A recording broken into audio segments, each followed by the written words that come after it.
L'amnistie suppose qu'il y ait d'abord l'étape de la vérité, de la justice et éventuellement, une fois qu'on a établi les faits, les crimes et leurs responsables et qu'on a surtout entendu les victimes, parce que les victimes aussi c'est très important, c'est seulement après qu'on peut envisager l'amnistie. L'amnistie intervient comme quelque chose qui conclut un processus. L'amnistie ne peut pas être un préalable. Pour vraiment aller vers l'apaisement et se donner une chance de dialogue, il faut absolument qu'il y ait une dissolution du régime de sécurité présidentielle, non pas parce qu'on en veut personnellement aux membres de ce corps, non.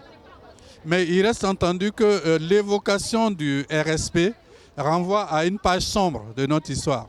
Donc rien que pour cette raison, ça doit disparaître. Ensuite, ça évoque de nombreux crimes qui restent impunis.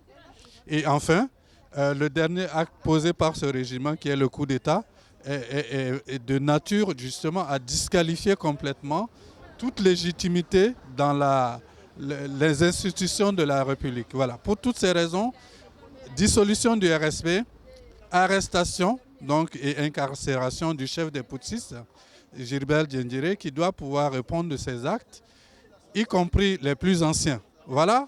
Et une fois qu'on a fait ça, vous savez, au Burkina Faso, le peuple est très très magnanime, pacifique et n'est pas du tout revanchard.